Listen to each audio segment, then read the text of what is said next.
Hi, it's Gary. Welcome to today's video. Today I've got a fountain pen focus for you. We're going to focus on this.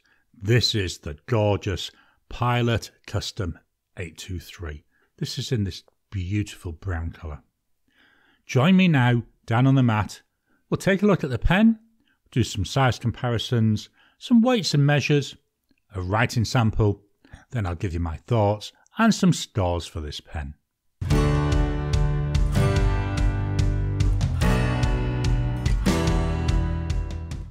Welcome down to the mat. Here we've got the pen that we're focusing on today. This is the Pilot Custom 823, and I will be honest, it's the most expensive pen that I currently own. Let's start by having a look through the body. The top, we've got a domed end. This is where the name custom comes from, so all the custom pens have this domed end. The custom heritage pens, they're the ones that have got the flat bottoms and the flat tops. So we come down, we've got a gold coloured ring there running entirely around the pen, and attached to that gold coloured ring we've got this clip. So the clip, the top, we've got the word Pilot, and it comes down, thins out quite substantially till we come to a ball at the bottom. The clip is nice and springy, nice and easy to use. Carrying on looking at the cap, it seems to be tapering out until we get about halfway down the clip. Then we go to the same width all the way down till we come to this thin gold coloured band. Under that we've got Custom 823, some stars, Pilot, made in Japan, 3 more stars, then we're back to the custom word. The custom word is lined up so it's underneath the clip. Attention to detail, that's what this pen's all about.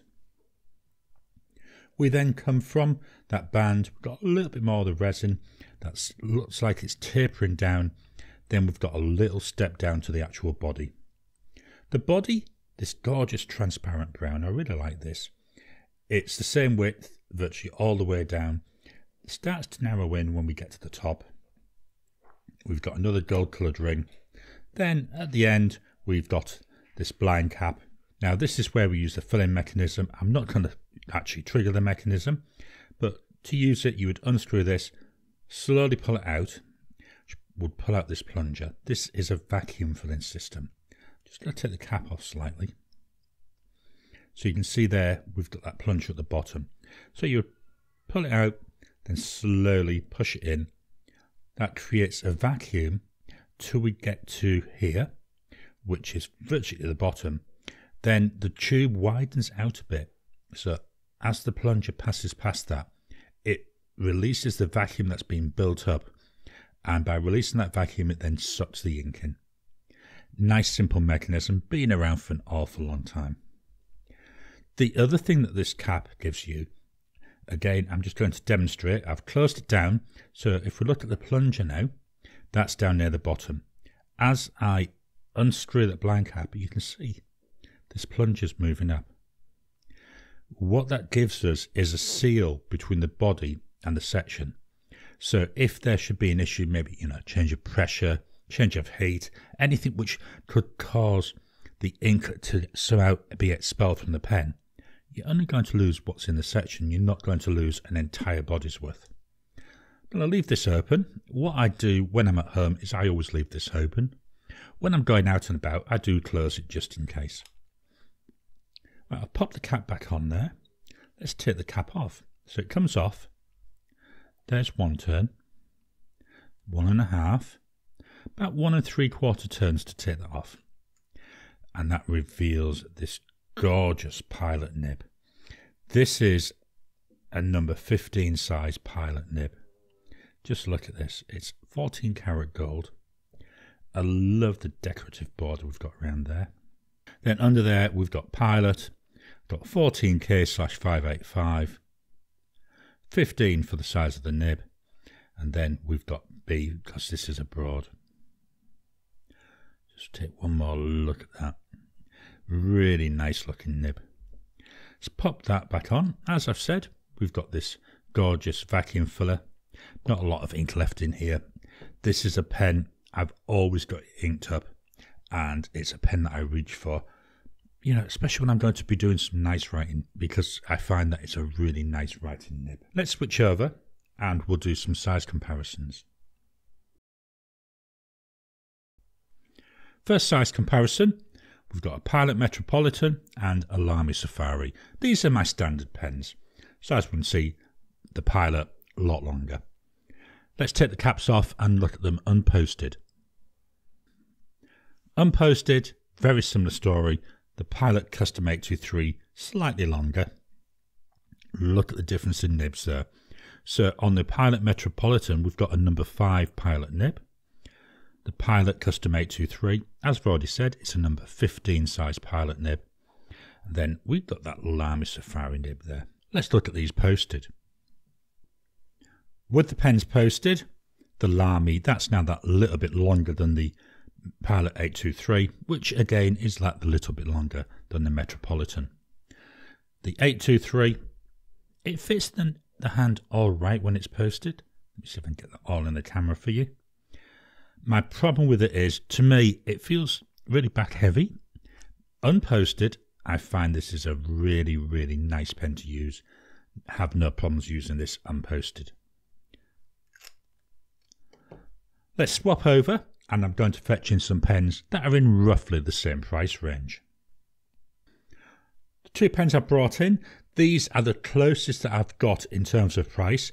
They are both cheaper than the 823.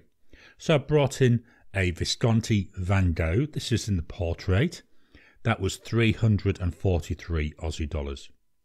The Pilot Custom 823, that was 394 Australian dollars.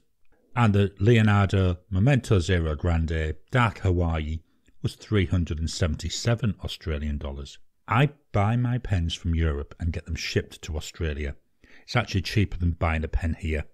I mean, some pens I've looked at, you've been talking nearly half the price by buying it in Europe. So the prices I've quoted are what I paid when I bought them from Europe. Let's take the caps off and have a quick look at these unposted. Unposted, the Visconti, that's got a steel nib and it's a number 5 size nib.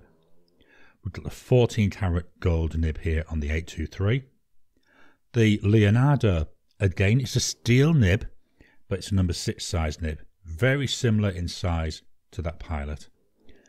Lengthwise, the Visconti is shorter, but it's still nice to use unposted, so I won't be showing you these posted. Let's get these out of the way and fetch in the rule of measuring. Here's the rule of measuring. We'll fetch in the pen. So the first with the cap on, that comes in at 14.8 centimetres. Unposted, we're talking about 13.1 centimetres. Posted, as I say, will post. Just get that to lay flat.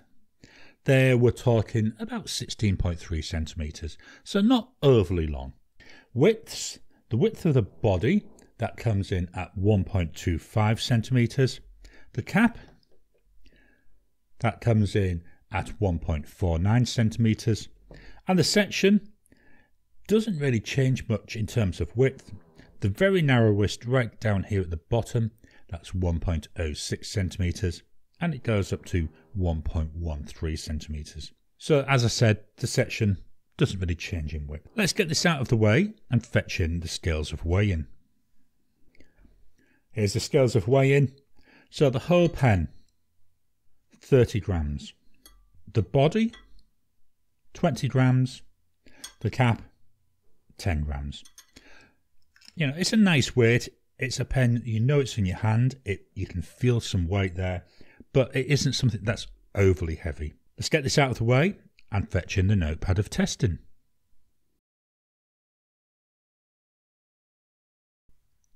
Here's the notepad of testing, Oxford optic paper, really nice fountain pen friendly paper. Here's the pen. Let's make sure that cap's open. We don't want it to run out of ink whilst we're writing. That's the downside with this. If it's closed, yes, you can write, but all you're doing is you're using up what's in the section. And once that's gone, it'll stop writing. So you know then it's actually closed. Opening it up, that lets the ink then flow back down into the section. So always try and remember, open it up before you write.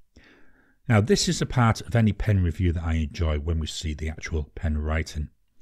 And here we're writing with a Pilot Custom 823. It's got a broad nib. Now this is a Japanese broad, and I find this is a really nice generous broad. I've got a couple of other broad pens from Japan, and their line does seem to be a lot narrower than this. As I've said, it was 394 Australian dollars. The ink is Herbin, and it's Terre de Feu.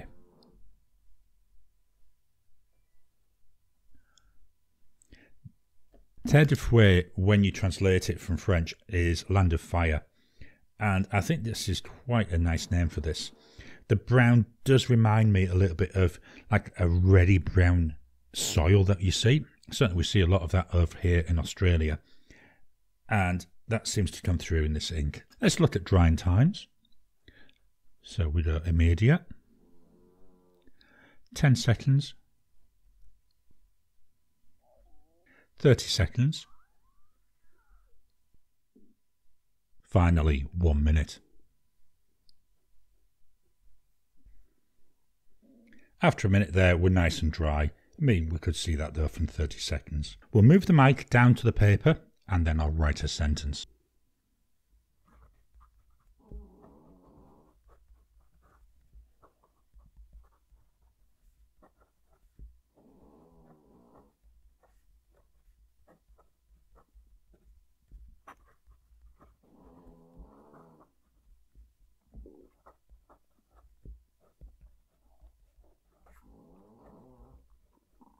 This is a very nice pen to write with. I will apologise. You may have heard the dog, my office mate. She's on a seat, happily snoring away. That's her normal place when I'm recording, and normally she always tries to snore when I'm talking. Yep, so anyway, this is really nice. If we look at the... Oh, still got a little bit of wetness there on the ink. Reminder, Gary, never wipe your finger over the page. Let's have a look for line variation. So this is with no pressure. Going to add some pressure. Now, this is not a flex pen, but a little bit of gentle pressure, and that's all I'm putting on is gentle pressure. I'm not pressing hard. We do get a slightly wider line. Remember, if pressing too hard, you could end up damaging your nib. So there's with no pressure. This is with that little bit of pressure. No pressure, little bit, none, little bit. So we do see ever so slightly wider downline when I put that bit of pressure on.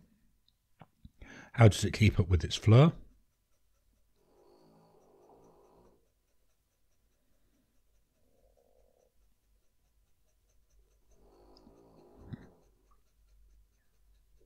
You know, that keeps up really well. I've never had any issues with the flow with this pen. If we're looking at the writing now, it's had hopefully a bit of time to dry, so I won't smudge it again. We can see we've got a fair bit of shading coming through. So we've got shading there on the G, on the P, top of the D, top of the T, on the E in blue, on the F. So we've got a little bit of shading there. It's a nice, interesting ink, this. The pen, when it's writing, and I'm taking the lid off, it feels soft. It's not springy, it's not bouncy, but it feels like there's a little bit of give. So if I'll just write again.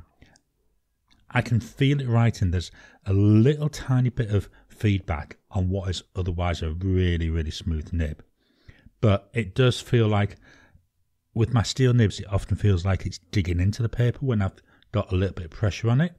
With this, it just feels like it's gliding over the top and then springing back. It really is a pleasure to write with. So what are my thoughts and scores for this pen? We'll start with Penlux. It's a really classic looking pen. It's nice. I enjoy using this pen. I enjoy looking at this pen. It's a pen when you go out and about, you're happy to take with you and then take it out in a meeting or take it out when you're trying to make some notes. People will look at it and think, wow, that looks classy. Nice pen, writes really well. Nice pen, and I like this transparent brown colour. There's a couple of other colour choices, but I'm really glad I've got this. Plus it also means I've got an excuse to keep on using brown inks in this pen, and I love doing that. I'm really into brown ink, and that's something which has really surprised me. So for pen looks, I'm going to give this 8 out of 10. Build quality. Well, it's a Japanese pen. You know, it's a Pilot pen. The build quality is really good. It's exceptional. You know, I've had no issues. It just works every time. Now, I have seen on the internet, it is possible to take it apart, but apparently it's very, very fiddly and it's easy to damage it. So it's not really something that I would even consider trying to take apart and do something with myself. So in that respect, just be aware if you get a problem with a pen, it may be better to send it to someone who is really experienced with it rather than trying to do it yourself. But for build quality, as I say, I've had this now well over a year, had no issues with it. It's inked up all the time. I'm not going to say I use it daily, but I do use it multiple times a week. So for build quality, 9 out of 10. Writing experience. Well, I've already discussed a lot of it here. I love the experience. It's got that nice bounciness when I'm writing. You know, it's not hard, it's not soft, it's just in between the two. I know, a little bit of a weird statement, but it's just nice. It's a pleasure to use. It's a pen that disappears into your hand when you're using it. In terms of feedback, it glides over the paper, but there is the slightest hint of feedback there. I love it. I love a little bit of tactileness to my pens when I'm writing, and this does give that to me. I'm just going to fetch in another book. This is my Galen Leather. It's Tomoe River, and it's 52 GSM paper. So here we've got the Pilot Custom 823 with that ink, Terre de Feu. Just look at the shading on here. Look at the different tones that I'm getting. I mean, the first two lines tells you everything. Wow, just wow. It's a very nice pen to write with. Really enjoy it. And as I say, on this paper here, we're seeing such a gorgeous amount of shading that it's unbelievable. You know, even when we get down here near the bottom, you know, where I'm doing my line variation, this is one of the issues here where I do like too much pressure on the pen, and then I get that railroading. But just such a gorgeous pen to use. So for writing experience, 9 out of 10. Ink flow. As we can see here, not really much to say. It flows really well. I've had no issues with hard starts, no skipping. You know, I can leave this for a few weeks. I've tried that. Pick it up, it writes straight away, no issues. So for ink flow, I'm going to give it a 9 out of 10. Comfort. Well, how comfortable is it to use? Unposted, beautiful, absolutely gorgeous. Absolutely love it. Yes, it feels a little bit on the short side, but not too much so. Posted, don't like it. Too heavy, feels very back heavy. Feels like there's a lot of weight here. Now, I tend to use my pens unposted, so that could be why. But for comfort, I'm going to give it an 8 out of 10. Value for money. This pen is a lot of money. I paid 394 Aussie dollars for it. It's a lot more than that now. But you've got to remember, you are paying for a fine writing tool. That's what you're getting. Still, it's a lot of money. I mean, you could get a number of things like the Pilot Metropolitan. You could get those. I think they're about $40 now. So you could get nearly 10 of those for the price of one of these. Is it worth it though? I do think it is. It's such a pleasure to use. It's a lot nicer than using 10 of those Pilot Metropolitans. Just feels so nice and comfy to use. So for value for money, I'm going to give that an 8 out of 10.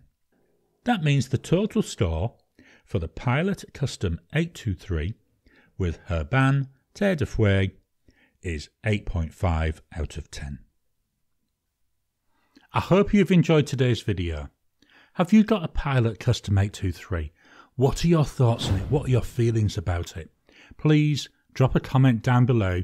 I'd love to kickstart the conversation. Please hit that thumbs up button every time you like, every time you comment. Well, just helps with the YouTube algorithm.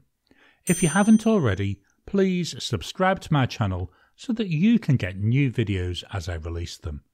I'll talk to you again soon.